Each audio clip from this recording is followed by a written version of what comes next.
Physics में मैंने H C Verma और साथ में ही फिजिक्स गैलेक्सी सॉल्व की थी। ड्यूरिंग पेपर अटेम्प्ट कैसा माइंडसेट रखना चाहिए? काफी बच्चे इस प्रॉब्लम को फेस करते हैं इन द पेपर, ताकि जो मुझे आता है मैं आउटपुट दे पाऊँ पूरा। तो first of all Meet, very very very congratulation यार, क्या फोड़ा है तुमने इस बार जेई मेन में। और इस वक्त हम चाह रहे हैं कि हम तुमसे कुछ ऐसी बातें पूछ पाएं जिससे बाकी बच्चों को भी पता लगे कि यार इतना अच्छा रैंक लेने के लिए आखिर क्या चाहिए होता है, राइट? तो एक बार Meet, first of all once again many many many congratulations. And अब थैंक मैं यू सर। मोहित सर, अरे क्या बात है, मैं मोहित सर और राहुल सर आपसे कुछ चीजों के बारे में जानना चाहेंगे, सो दैट हम वही चीजें बाकी बच्चों तक पहुंचा पाए, right? Sure sir. Yes sir. So सबसे पहले बात, मेरे तुमसे सिर्फ 5 सवाल हैं, और ये 5 सवाल ऐसे हैं जो हर एक बच्चा जानना चाहता होता है, राइट? तो सबसे हाँ सर। पहली बात, तुम दिन में टाइम टेबल क्या फॉलो करते थे इन जनरल? एक जेनरिक सा टाइम टेबल क्या रहता है? I understand time to time थोड़ा बहुत चेंजेस करते होंगे, बट मेजरली टाइम टेबल कैसा हम्म। रहता मेजरली सर, जब मेरे क्लासेस चल रहे थे, हमारे सुबह क्लासेस होते थे 8:30 से 1:30 तक, तो सुबह 7 बजे उठ के 8:30 तक क्लासेस के लिए रेडी होता था। बाद में 1:30 बजे तक हमारे क्लासेस सब खत्म होते थे। तब घर पे आके लंच करके मैं वापस से पढ़ने बैठ जाता था। फिर 2:30 या 3 बजे तक मैं पढ़ाई शुरू कर देता था, और 8 बजे तक कंटिन्यूसली मैं पढ़ता था, शायद एक दो ब्रेक के साथ। और है? बाद में डिनर के बाद रात को 10 या 10:30 को मैं वापस कंटिन्यू करता था, और 1 डेढ़ घंटे तक मैं रिवीजन करता था। Okay, that is good. तो सेकंड क्वेश्चन, वैसे तो दोनों ही फिजिक्स के टीचर आगे बैठे हैं तुम्हारे, तो शायद तुम बायस्ड हो जाओगे still. Out of physics, chemistry, math, how was the division of time? मतलब कोई फेवरेटिज्म था या बायसनेस थी या इक्वल था, कैसे था? भार्गव सर बैठे हैं, सोच सर लो। जो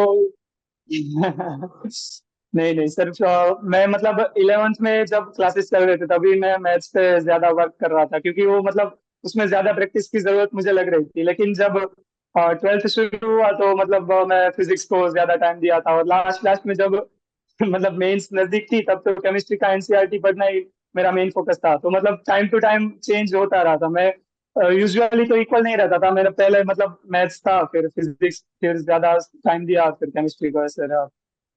तो प्राइमरली यू न्यू कि यार मैथ थोड़ा टफर और लेंथियर साइड पे रहता है, तो तुमने अर्लियर मैथ्स को काफी यस टाइम सर। दिया ताकि वो काफी एक स्ट्रेंथ बन जाए, उसमें टाइम कंजम्पशन जो है वो आप मैनेज कर पाओ। फिर धीरे धीरे यस यू सर। न्यू कि यार फिजिक्स इजी आता है तो उसमें स्कोरिंग इजी है, तो फिर आपने फिजिक्स को कवरेज पे फोकस किया, है ना? Yes sir. And yes finally sir. Chemistry की एनसीईआरटी तो पीनी होती सबने, तो तुमने वो एंड में आके पी ली। Yes sir, sure feeling. क्या बात है। अब आते हैं अगले क्वेश्चन की ओर। Bhargav sir and Rahul sir, अगर बीच में आपको लगे कि यार आप कोई भी क्वेश्चन पूछना चाहते हैं, इसको रीचेक करना चाहते हो क्योंकि आपसे अच्छा कौन जानता है इस बच्चे को, तो आप इसको थोड़ा बहुत डंडा करते रहना बीच बीच में। Sure sure sir. So what were the books you followed? Books जो आपने फॉलो की। फिजिक्स में मैंने एच सी वर्मा और साथ में ही फिजिक्स गैलेक्सी सॉल्व की थी। और केमिस्ट्री में, इनऑर्गेनिक केमिस्ट्री में मैंने वीके जायसवाल, और मेन तो एनसीईआरटी पे ही फोकस था, लेकिन साथ में वीके जायसवाल से भी प्रॉब्लम्स प्रैक्टिस किए थे। और फिजिकल केमिस्ट्री में कुछ चैप्टर्स मैंने एन अवस्थी से किए थे, कुछ चैप्टर्स नीरज कुमार से किए थे। और ऑर्गेनिक में भी मैंने एम एस चौहान और हिमांशु पांडे दोनों सॉल्व की थी। मैथ्स के लिए मैंने ब्लैक बुक के मोस्ट ऑफ चैप्टर सॉल्व किए थे, और कैलकुलस में भी 2-3 चैप्टर्स के लिए समीर बंसल सॉल्व की थी। Nice, good. Rahul sir and Mohit sir, physics में आप भी बच्चों को नॉर्मली यही दो बुक सजेस्ट करते हो? अगर हाँ उसको बिल्कुल। कंटेंट के जो आप कंटेंट प्रोवाइड करते हो उसके अलावा कुछ एक्स्ट्रा सॉल्व करना हो, जैसे एक्सी वर्मा तो मतलब जग जाहिर है कि यार ये तो कर ही लो। Universal book. एससीवी जो है वो बहुत जरूरी है करनी बच्चे के लिए। और मतलब उसके बाद फिर एडवांस के लिए इरोडो काफी जरूरी हो जाती है। और सिलेक्टेड बाकी प्रॉब्लम जो आप उसके बताते हैं बच्चों को। उसके अलावा तो क्या है सर, हम बहुत सारी फिजिक्स में प्रॉब्लम तो बहुत है, फिर हम सिलेक्टेड प्रॉब्लम देते हैं बच्चों को। और उससे ज्यादा इम्पोर्टेंट हो जाता है इन लोगों के साथ ना एनालिसिस करना, जैसे अभी मीत के साथ जो है वो 1 to 1 एनालिसिस करके ही उसकी कमियां पता करनी पड़ती हैं। तो वो इस लेवल पे यस आने के बाद अब किताब से ज्यादा इम्पोर्टेंट हो जाता है इनकी कमियां पता कर पाना। सही कह रहे हो, बिल्कुल सही कह रहे हो। ये जो टॉप रैंक्स होते हैं ये एक्चुअली ऐसे होते हैं कि अगर एक चीज इसमें से हटा दो तो यही जो डबल डिजिट रैंक है ये 800-900 चला जाता है, और बिल्कुल वो एक चीज ऐड कर दो तो डबल डिजिट में आ जाते हैं, और वो होता है पर्सनल इंटरवेंशन। बिल्कुल। इनके अंदर झांक कर देखना कि ये कहाँ पे गलती कर रहे हैं, जो वीकनेस है वो क्यों है, उसमें क्या उसमें इंप्रूवमेंट चाहिए। तो उसके लिए क्वेश्चन से ज्यादा वो मेंटरशिप, वो इंटरवेंशन, वो लगता है। वो तो सर क्या है कि मैं इनका रफ वर्क भी देखता हूँ, मतलब अभी इसका हर एक क्वेश्चन का रफ वर्क भी देखता हूँ, फिर पता चल करूंगा कि क्या कमियां हैं और कैसे राइट। उसको इम्प्रूव करना है। फिर काफी एनालिसिस करनी पड़ती है 1 to 1, और करते हैं हम लोग, और उसका नतीजा भगवान करे बहुत अच्छा हो बच्चों के साथ। सुमीत, तुम भार्गव श्योर सर के सर। बारे में क्या कहना चाहते हो? भार्गव सर बैठे हुए हैं तो अपना कोई, अगर तुम फीलिंग जाहिर करना चाहते हो। फीलिंग तो सर मतलब फिजिक्स उनसे पढ़ने में काफी मजा ही आता है, और तो अभी बेस्ट वही रहेगा। गॉड लेवल है। Yes sir, sure, God level. अरे क्या बात। तो अगला बात हम करते हैं, ड्यूरिंग पेपर अटेम्प्ट कैसा माइंडसेट रखना चाहिए। काफी बच्चे इस प्रॉब्लम को फेस करते हैं इन द पेपर। वो बाहर बैठे होते हैं, पेपर अच्छे क्वेश्चन सॉल्व कर लेते हैं, घर आके लगता है यार क्वेश्चन ये आता था, बट ड्यूरिंग द पेपर एक माइंडसेट चाहिए होता है जो अक्सर बच्चे मेंटेन नहीं कर पाते। तो तुम्हें क्या लगता है कि ड्यूरिंग पेपर एक कैसा माइंडसेट होना चाहिए to actually reach to that double digit, single digit rank? अभी तक का एक्सपीरियंस क्या कहता है? आई अंडरस्टैंड ऊपर जो दो बंदे बैठे हैं यहाँ पे, मोहित सर और राहुल सर, उन्होंने तुम्हें बहुत चीजें सिखाई होंगी, बट सिखाना एक चीज होती है, एक होता है खुद उसको एक्सपीरियंस करना पेपर में। तो इन्होंने सिखा के यस तो सर। भेजा होगा, पर तुमने क्या वो चीजें सोची थी पेपर में कि मुझे ये चीजों का ध्यान रखना है ताकि जो मुझे आता है मैं आउटपुट दे पाऊं पूरा? सर जब वो मतलब एग्जाम के, वैसे तो जो एग्जाम हॉल का दिन है, अगर हमने बहुत सारी मॉक टेस्ट दी है तो वो भी एक नॉर्मल डे जैसा ही लगता है, लेकिन फिर भी कुछ चीजें तो अलग रहने ही वाली है उसमें। लेकिन जो अगर हमने एनालिसिस की है तभी हमें मिस्टेक्स पता है कि ये हम मिस्टेक्स बहुत बार कर चुके हैं, तो एग्जाम में मतलब वही चीजें ध्यान रखेंगे कि ये मिस्टेक्स हमसे रिपीट ना हो।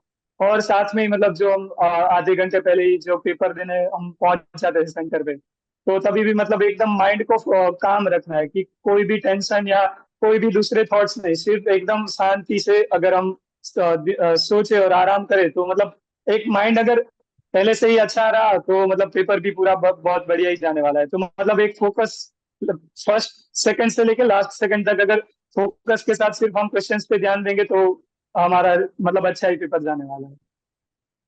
राहुल सर, आप क्या कहते हो, एक अच्छे मॉक टेस्ट का क्या रोल रहता है बच्चे के लास्ट के पड़ाव में, जो आखिर के 3-4 हफ्ते होते हैं?